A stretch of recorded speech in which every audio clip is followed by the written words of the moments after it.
Salut! Il y a quelques semaines, j'ai eu l'occasion de discuter avec Mireille, la directrice de Rubica Montréal. L'idée, c'était de répondre aux questions qu'on peut se poser quand on découvre le monde de l'art et qu'on envisage d'y faire ses études.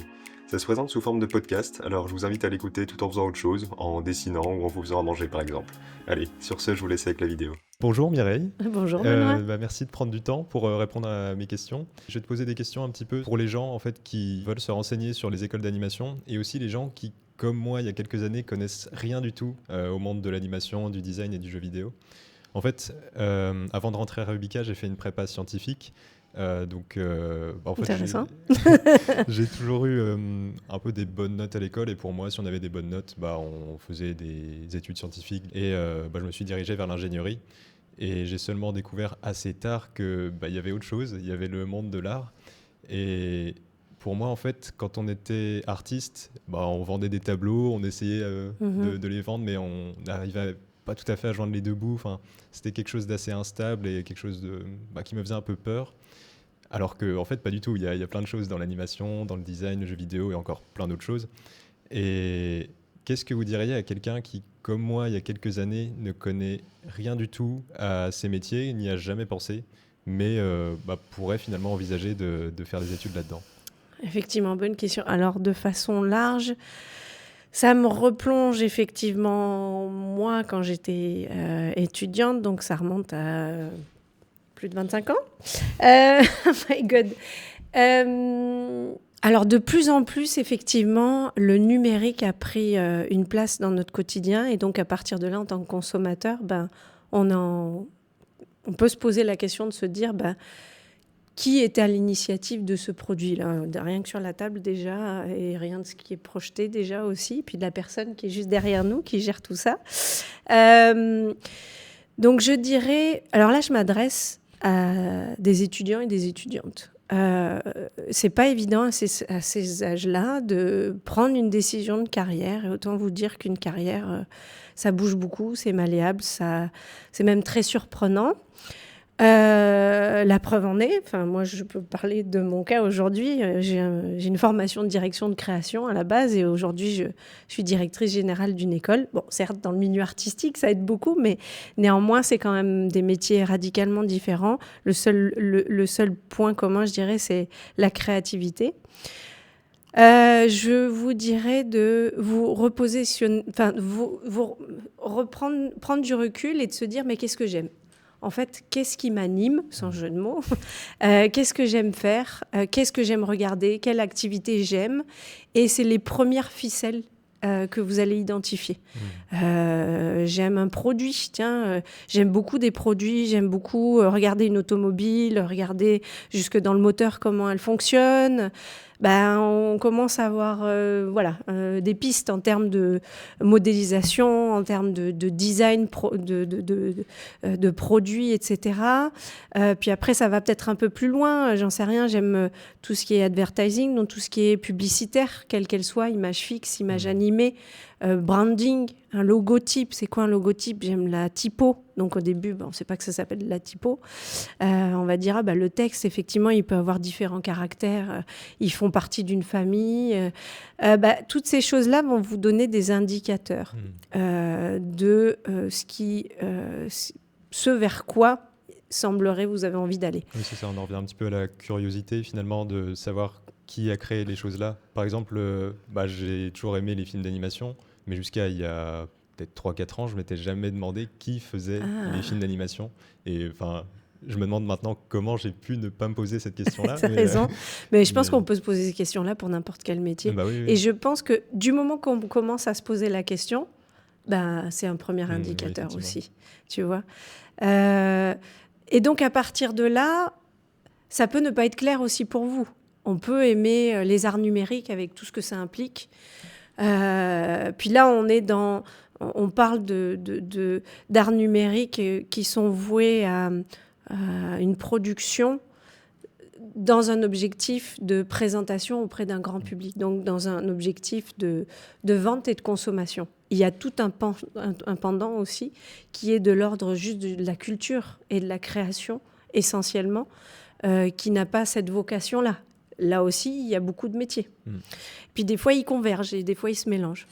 Donc là aussi, pour ceux et celles qui se posent des questions et qui se disent j'ai une idée, la classe préparatoire, comme ce qu'on peut entendre en classe prépa pour les métiers des écoles de commerce, par exemple, c'est le même principe. Ça peut être une voie, ça peut être une option. Puis là aussi, c'est de bien identifier quelle classe de préparatoire.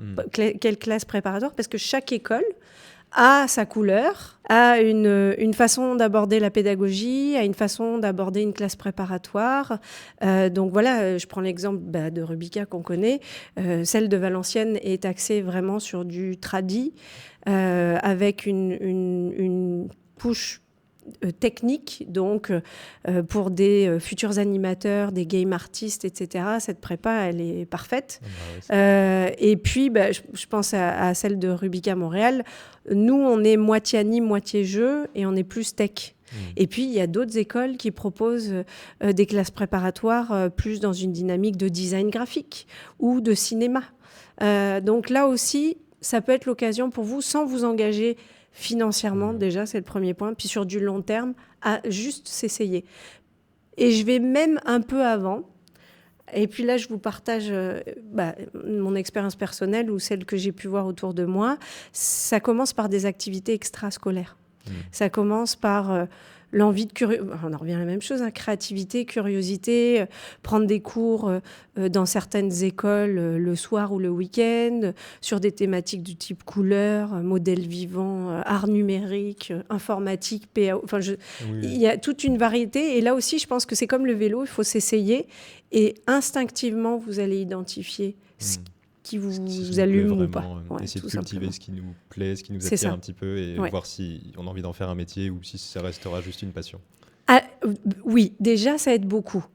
Mais après, il ne faut pas se mettre la pression parce que je vous vois, je vous entends et il y a toujours l'objectif d'une finalité, d'un certain métier, dans une certaine direction. Il faut se laisser porter aussi par soi, puis par son environnement et par les opportunités. Et se laisser l'opportunité d'être surpris de soi-même, de ce qu'on est capable de faire aussi. Et donc, essayer. Il ne faut pas avoir peur d'essayer. On a toujours, en tant qu'artiste, la peur de la feuille blanche, quelle qu'elle soit, de l'écran blanc. On peut vraiment le dupliquer sur un certain nombre de vecteurs, mais n'ayez pas peur d'essayer. Et l'objectif, ce n'est pas la réussite, parce qu'on se met beaucoup de pression. C'est juste de voir si ça nous plaît ou pas. Et à partir de là, naturellement, vous allez voir, vous allez vous laisser porter. Je pense que tu t'es posé les bonnes questions. Tu pourrais nous dire un petit peu ton parcours, il pourrait être intéressant là aussi. Oui, effectivement. Comme j'ai dit au début, j'avais jamais envisagé de faire une carrière artistique parce que pour moi, c'était pas sérieux. Et mais c'est dans l'inconscient collectif. C'est ça. Ouais. Et en commençant finalement les études scientifiques pour être ingénieur, j'ai commencé à me renseigner un petit peu sur le métier d'ingénieur, ce que ça serait vraiment. Et concrètement, en fait, ça me plaisait pas. Les études en elles-mêmes me plaisent beaucoup. J'aimais beaucoup les maths, la physique, c'est passionnant. Mais j'ai changé finalement de côté mes passions. Parce que j'ai toujours aimé tout ce qui est dessin, modélisation 3D. J'en ai toujours fait un petit peu sans prétention, mais parce que ça m'attirait. Et finalement, j'ai changé mon envie de carrière pour mes passions et j'ai inversé les deux. Maintenant, les maths et la physique, c'est quelque chose que j'aime bien et qui m'aide aussi d'ailleurs pour, c'est sûr. Pour tout ce qui est modélisation 3D, comment fonctionne la lumière, etc. C'est toujours bien d'avoir le bagage technique et physique. Oui. Ça te donne une autre vision, une compréhension autre que peut-être d'autres n'auraient pas aujourd'hui. Oui, voilà. Ouais. Et donc la question principale que je me suis posée, c'est qu'est-ce que j'ai envie de faire pour que j'ai envie d'aller travailler tous les matins. C'est la question. C'est la question un peu cliché qu'on entend tout le temps. Oui, mais c'est tellement vrai. En fait, c'est tellement vrai. Là, je me rends compte actuellement que il n'y a pas un seul jour où j'ai pas envie d'aller en cours. Ouais. Parce que je sais que peu importe ce qu'on fait, que ce soit du storyboard, du scénario, de la modélisation 3D, ça va être passionnant. Et je pense que c'est comme ça qu'on sait qu'on a trouvé ce qui nous plaisait. Alors qu'en prépa scientifique, il y avait toujours... après, c'est très intensif aussi, donc c'est un peu différent, mais il y a toujours un peu l'appréhension de j'ai une colle, un oral le soir, il faut que je révise de façon très intensive, il faut travailler tard le soir, il y a des DS chaque semaine. J'étais pas spécialement motivé à aller en cours le matin, même si je savais qu'il y avait un cours passionnant qui allait arriver. Ça, j'ai seulement compris finalement que c'était pas fait pour moi à ce moment-là, parce que pour moi, c'était censé être stressant de toute façon, les prépas scientifiques. Donc je me posais pas trop de questions là-dessus, mais finalement, je me rends compte que si ça avait été vraiment fait pour moi, je Oui, l'aurais tu te fait sans serais peut-être problème, pas je posé pense. la question. Oui, voilà. Mais c'est intéressant ce que tu dis parce que ça, c'est un indicateur. Et ça se passe pendant les études. Ça se passe même des fois un peu avant. Les métiers artistiques, c'est très surprenant, mais n'importe quelle personne pourra vous le dire. On se retrouve dans une bulle et il y a une abstraction et une relation au temps qui est complètement différente. Il n'y a qu'une fois qu'on est immergé dedans, qu'on l'a pratiqué, qu'on est en mesure de se dire oh my God, mais en fait, il est déjà 1h du matin C'est et en fait, depuis exactement 4 heures, on ne s'est pas rendu compte. Donc ça aussi, c'est un indicateur. Là, on parle de métier passion. Et effectivement, le milieu souvent artistique est relié à la notion de passion. Il y a plein d'autres métiers de passion aussi. Mais je te rejoins, je n'ai pas le sentiment, depuis maintenant plus de 25 ans déjà, d'avoir le sentiment de travailler. Ça, c'est génial. Ou alors, c'est un indicateur pour vous aussi dans une carrière ou face à une activité. Si vous commencez à sentir que vous n'êtes pas à votre place, c'est qu'il y a peut-être une remise en question à faire et à faire un petit pas de recul. Mais oui, à 100%, c'est génial ça d'en arriver là. C'est important, je pense, même dans une vie, c'est même indispensable. Je suis d'accord. Et donc on parle de métier passion, mais ce que beaucoup de gens disent, c'est une passion, mais ça ne va pas rapporter d'argent finalement.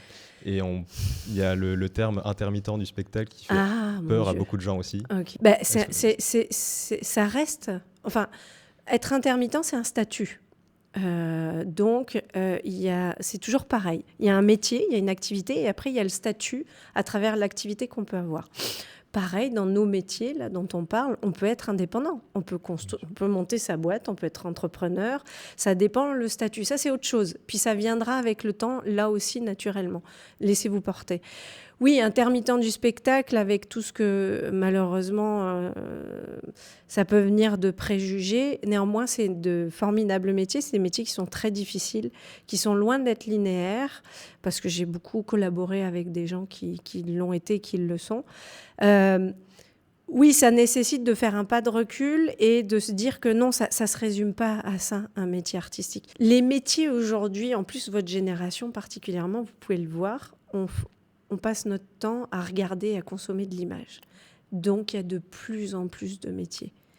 Il y a de plus en plus d'issues. On a parlé la dernière fois de l'intelligence artificielle, mais il y a de la place. Il y a de la place pour tout le monde. Et des fois, on rentre par une porte dans une carrière professionnelle et on peut rapidement se rendre compte que de fil en aiguille, ça nous amène à un endroit et un autre et on n'aurait jamais imaginé ça. C'est une question d'opportunité à saisir. Oui, et alors là, autant vous dire que si on parle de métier de l'animation, de jeux vidéo ou même de design, produits, transport, etc., c'est des métiers où on peut gagner tout à fait correctement sa vie. Absolument, oui. Tout dépend, j'imagine, de notre statut déjà, et puis de la taille du studio dans lequel on va travailler, du succès qu'il rencontre, etc. C'est plein de critères. Puis après, par quoi on est porté ? Est-ce qu'on est porté par faire du AAA, par exemple, jeux vidéo, parce qu'on se donne des challenges, ou au contraire, on va travailler dans une petite boîte indie, on va être multicasquette, être beaucoup plus libre, créatif. Une carrière, de toute façon, ça nous emmène, je pense, partout. Et ça nous permet de se découvrir des statuts, parce que moi j'en ai découvert plusieurs, et de se découvrir des structures aussi, des structures dans lesquelles on se sent bien, puis d'autres un peu moins. C'est vrai. Ouais. Et on entend beaucoup dire que le secteur, je parle pour l'animation parce que c'est ma filière, mais que le secteur de l'animation est saturé. Et donc tu disais là que finalement il y a de la place pour tout le monde. Oui, alors vous savez, je l'ai entendu il y a 25 ans dans ma filière. Je l'ai entendu, tout ce que tu me dis me fait prendre conscience qu'en fait, il n'y a pas beaucoup de choses qui ont changé. Les questionnements sont les mêmes, les préjugés, l'inconscient collectif aussi. Donc, en tant qu'étudiant, il faut aller au-delà de ça. Il suffit d'aller au cinéma, il suffit d'ouvrir sa télé, et de son téléphone. On voit bien toutes les productions qu'il y a. On voit le et encore, monde qu'il y a dans le générique. Au générique. T'as vu combien de temps il dure ? Ça dure longtemps. Rien que ça nous fait dire qu'il y a toujours une industrie et derrière une industrie, il y a toujours besoin de personnes pour pouvoir la produire. Donc, si on s'en donne les moyens, que c'est clair pour nous et surtout qu'on essaye d'être le plus ouvert possible. Parce que là aussi, je vois certains gradués, on dit chez moi, étudiants qui sont donc diplômés, il peut y avoir en tête, j'ai un métier en tête, c'est ce poste que je veux dans cette entreprise et pas une autre. Et là, malheureusement, alors des fois, il y en a qui arrivent, c'est merveilleux, là, toutes les planètes se sont alignées, mais il peut arriver que dans une carrière, on passe par la porte de sortie. Et c'est tout aussi bien, c'est tout aussi formateur. Donc là, je vous inviterai à toujours garder l'esprit ouvert et à se dire, oui, c'est ça que j'avais envisagé, mais après, dans la réalité, dans les faits, il peut se passer autre chose. Puis là aussi, je vous invite à penser hors frontières. Je sais que ça peut être inquiétant, mais vous êtes une génération où je pense qu'il n'y en a plus de frontières. Et j'espère que vous allez accompagner notre génération et celle qui est après à penser autrement, à penser sans frontières. Là aussi, vous étudiez dans un endroit, dans une ville, dans un pays, et il y a une vie ailleurs aussi, il y a une vie dans d'autres pays, il y a une autre culture qui peut être tout aussi enrichissante. Et c'est pas impossible, je l'ai fait, il y a des millions de gens qui le font encore. Donc là aussi, laissez-vous aussi cette opportunité-là de vous dire, c'est peut-être pas ici que ça se passe pour moi. Et vous pourriez être surpris de comment les choses après s'enclenchent très rapidement pour vous ouvrir un chemin. Oui, vraiment. Et c'est bien d'ailleurs qu'il y ait des campus. Là, Rubica, il y a La Réunion et Montréal. Effectivement. Et ça permet d'ouvrir un peu. Après, il y a pas mal de gens, je pense, qui ont un peu peur peut-être de partir loin de la famille. Et oui. Et qu'est-ce que tu leur conseillerais s'ils ont envie, mais ils disent que... J'entends, mais je parle en tant que maman, là. Quand on a des enfants, l'objectif qu'à un moment donné, c'est qu'ils volent de leurs propres ailes et qu'on les ait pas... qu'on les ait avec nous, toujours, hein, on s'entend, mais la vie, elle se passe ailleurs. Et nous-mêmes, on a des parents qui eux-mêmes ont eu des parents, etc. Donc, il y a un moment donné où vient le moment de partir. Et oui, ça ébranle un peu un quotidien, une vie, ça remet en question et en perspective un certain nombre de choses, soit en tant qu'enfant, puis soit en tant que parent, mais ça, c'est le chemin de chacun. Mais ça recrée aussi notre dynamique, ça recrée un quotidien, ça recrée un autre lien. Donc... là, moi, je parle de Montréal pour des étudiants ou des parents qui sont en France ou en Europe. C'est 6 heures de vol. Hein, autant vous dire que ça se fait très rapidement. La preuve en est, mes parents viennent très, très régulièrement nous voir. Donc, ça se fait même d'un point de vue budget aussi. Il faut savoir que, il y a tout un écosystème aérien. Vous inquiétez pas. Là aussi, il y a des métiers qui se sont alignés à nos besoins. Donc, ça se fait. Et puis... de part et d'autre aussi, vous êtes en mesure de vous déplacer. Et puis après, vous créez votre vie et puis vous créez un nouvel environnement autour de vous. Donc oui, c'est inquiétant, mais bien souvent, les gens avec lesquels vous allez faire connaissance, ils sont dans le même cas que vous. Vous repartez tous au même niveau. Puis ça permet peut-être de créer des liens peut-être plus forts aussi. Absolument. Parce que dès le début, on est avec d'autres gens qui sont dans la même situation que nous. Donc, ça... Je vous le confirme à 100%. Donc ça, c'est génial de pouvoir essayer. Vous pouvez demander à vos parents. Tiens. Oui, je suis sûre qu'ils ont plein de souvenirs en tant qu'étudiants qu'ils osent vous avouer ou d'autres un peu moins. Probablement. Mais oui, absolument. C'est les meilleures... profitez-en, ces meilleures années de votre vie. Ouais. Oui, il ne faut pas hésiter à franchir le pas. Et puis, de toute façon, il y a toujours moyen de revenir si jamais ça ne se passe pas bien. Oui. Parce qu'on est à 6 heures. Et quand bien même, vous aurez essayé. Pas de regret. C'est ça. Au bout de 3 mois, 6 mois, 1 an, ça peut arriver. Il y a toujours, nous, quelques étudiants qui, au bout de 3 mois, ont du mal. Et bizarrement, ils rentrent à Noël et ils reviennent au mois de janvier. Et alors là, ils sont taqués. Genre, non, mais moi, je suis super content de revenir.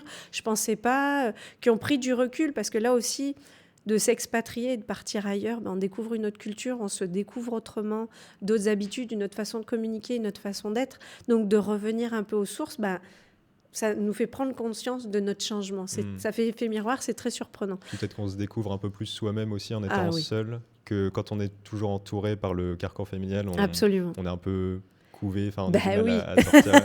C'est sûr, c'est normal. Soi-même. Donc oui, ça doit être une bonne expérience pour à la fois découvrir une autre culture et se découvrir soi-même aussi. C'est ça, c'est ressources.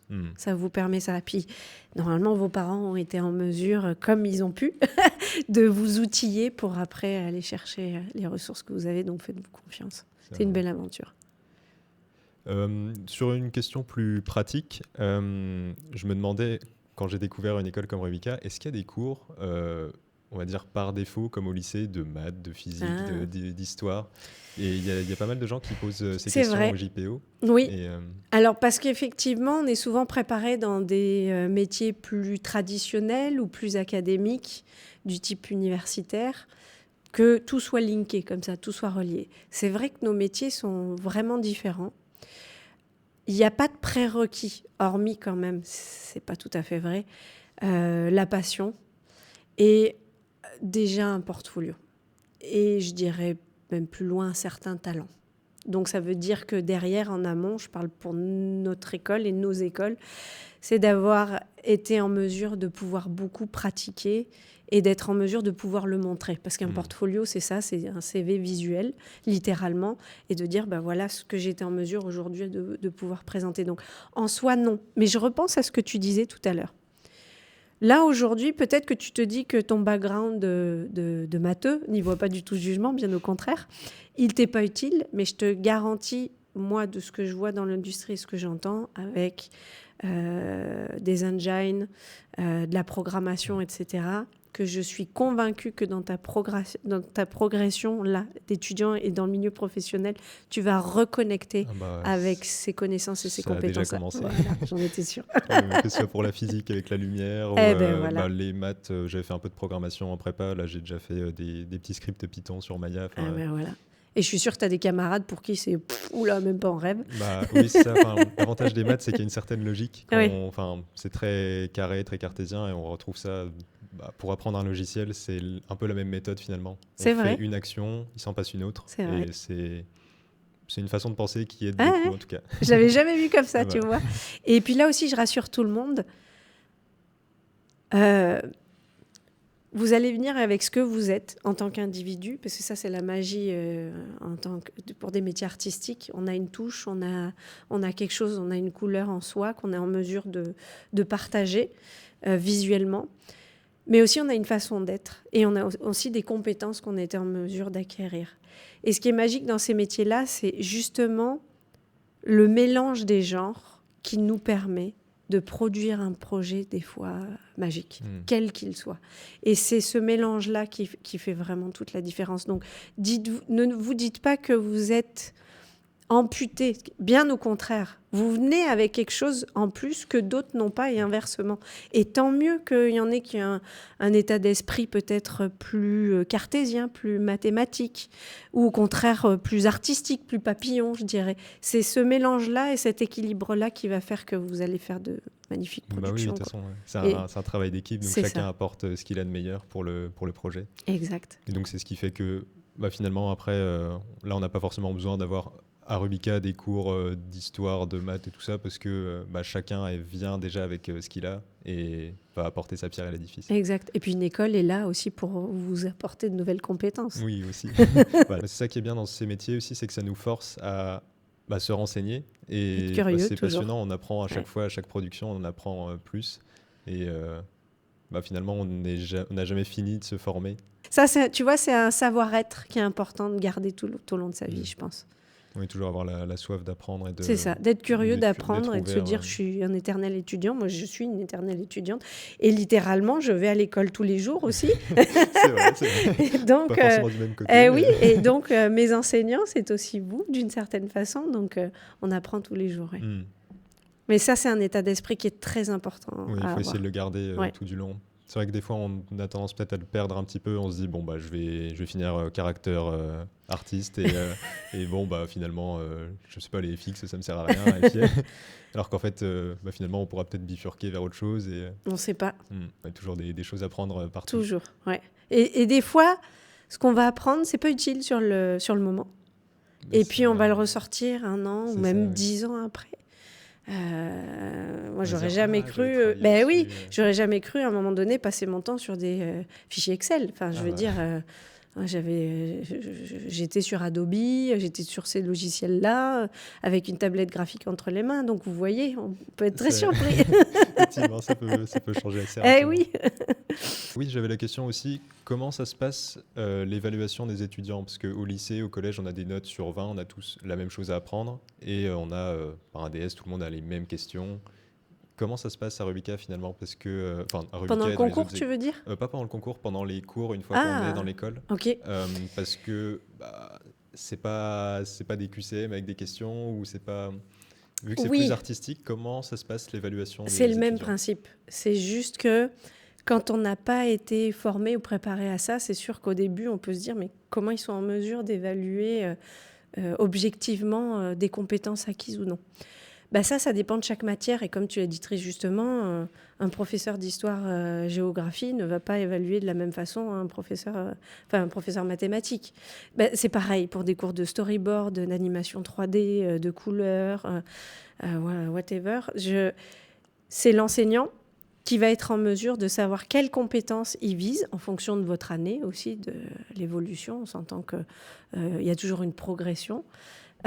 Et d'identifier des critères bien particuliers qui peuvent aller du comportement, parce que nous, ça en fait partie. Le savoir-être en Amérique du Nord est excessivement important, particulièrement au Canada. Ça peut être la participation, ça peut être l'engagement, ça peut être le rôle qu'on peut avoir dans une équipe. Donc là, on est plutôt sur du management, jusqu'après des compétences vraiment visées sur la maîtrise d'un logiciel, d'un modèle vivant, par exemple, la gestion des proportions, de la lumière, tu parlais, de la maîtrise du mouvement en animation avec tout ce que ça implique. Donc ça, vos enseignants seront en mesure de vous partager clairement, vous inquiétez pas, les critères attendus. Alors pareil, au début, ça peut toujours être un peu inquiétant, mais quand vous allez commencer à pratiquer, vous allez aiguiser votre regard et vous allez commencer à avoir le regard de votre enseignant.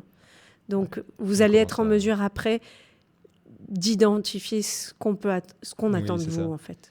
Oui, la différence avec le collège, le lycée, c'est que au collège, au lycée, il faut apprendre telle chose pour tel devoir, et puis souvent on oublie après.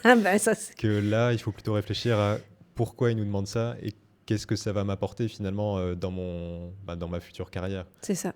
Et ça, c'est quelque chose qui n'est pas forcément évident au début pour faire la transition, parce qu'on a eu l'habitude de... on nous dit t'apprends ça, et puis on le fait sans se poser de questions. Voilà, c'est ça. Et on se demande à quoi ça va servir, mais on l'apprend pour avoir une bonne note.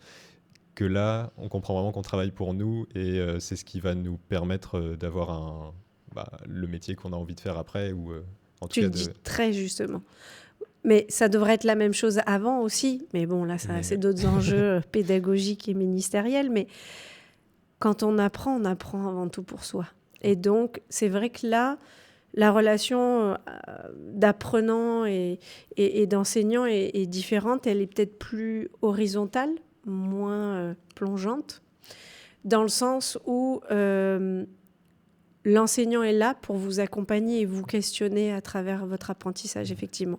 Et donc, tu touches du doigt l'importance majeure que quand on se lance dans une formation, c'est de se dire qu'est-ce que j'apprends, pourquoi, qu'est-ce que ça m'apporte, et aussi comment je peux me challenger, jusqu'où je peux aller aussi à travers...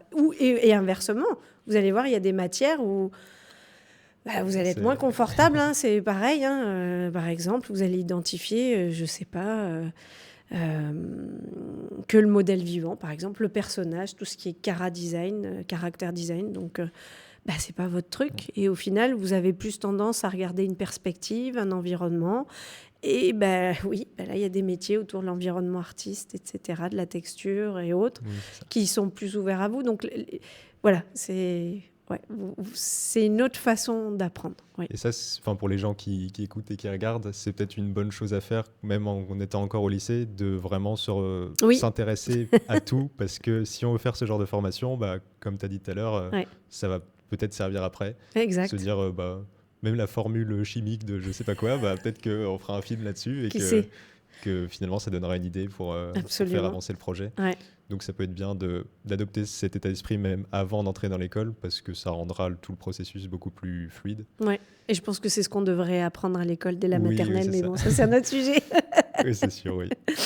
Et la chose qui est bien aussi, c'est que les intervenants, tu parlais d'une relation horizontale, c'est exactement ça. J'ai un intervenant justement qui disait je vous traite comme des futurs professionnels C'est parce ça. que vous serez peut-être mes collègues dans quelques années Exact. et on sera probablement amenés à travailler ensemble ou en tout cas, dans tous les cas, on sera sur le même niveau. C'est ça. Et c'est juste une question d'années et d'expérience, mais il nous apprend les choses pour qu'on soit des bons collègues pour lui, quoi. Absolument, et c'est vraiment Donc, ça. J'ai même, moi, un responsable pédagogique, Mathieu, qui, dans son système d'évaluation, j'aime beaucoup, il dit aux étudiants, c'est simple, alors nous, on note sur 100, de 0 à 100%.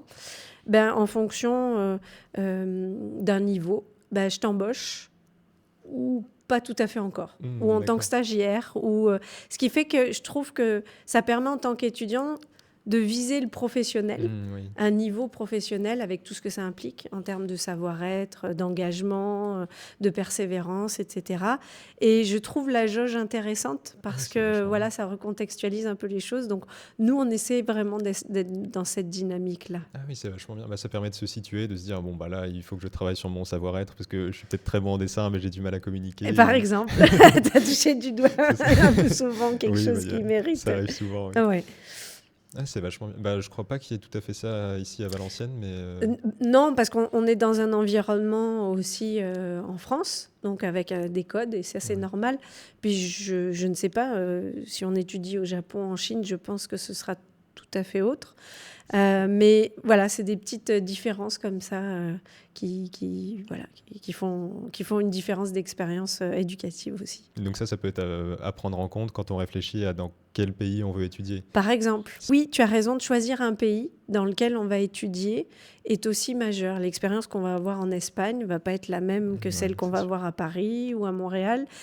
Là aussi, il faut se poser des questions. Si on a un petit peu voyagé, si on a eu la chance de pouvoir voyager aussi, on va sentir dans quel environnement on a envie d'être, si on a des envies d'ailleurs. Et si on n'a pas eu l'occasion de voyager avec les outils que vous avez actuellement, je pense que vous êtes en mesure de regarder quelques capsules vidéo ou de farfouiller un peu pour savoir si tel environnement ou tel autre environnement pourrait être plus intéressant ou plus confortable pour vous. Puis même là, des fois, vous n'en savez rien, donc vous le faites à l'intuition, au feeling, puis lancez-vous et vous verrez. Exactement. Faites-vous confiance, laissez-vous aller et partez du principe qu'il y a une part d'inconnu, mais qui va faire toute la richesse de votre trajet, peu importe le choix que vous ferez, que ce soit au niveau des études, de là où vous le faites ou dans quelle école. Donc voilà, belle aventure en tout cas. Merci beaucoup Mireille Merci d'avoir Benoît. répondu à toutes les questions. Donc si vous avez d'autres questions, surtout n'hésitez pas à les poser dans les commentaires ou vous pouvez me contacter aussi sur Instagram si vous voulez. Le nom s'affichera à l'écran. Et n'hésitez pas aussi à venir à l'école pour les journées portes ouvertes. Absolument. Ou même d'autres jours pour poser des questions, rencontrer des étudiants. Ouais. Parce que y a rien de tel que de venir sur place pour se faire une idée. Et là aussi, n'ayez pas peur d'aller voir les gens et de leur parler. Non. Ça, on vous l'apprend. Oui, c'est ça. On a toujours un peu peur de déranger, mais en fait, les gens, ils sont super contents de partager ce qu'ils font. Parce que c'est quelque chose qui nous plaît, donc ça fait plaisir quand les gens viennent voir. Donc allez voir Benoît. Pas que moi, je pense que tout le monde est un peu comme ça ici. Merci Benoît. Merci beaucoup. À bientôt en tout cas. Bientôt.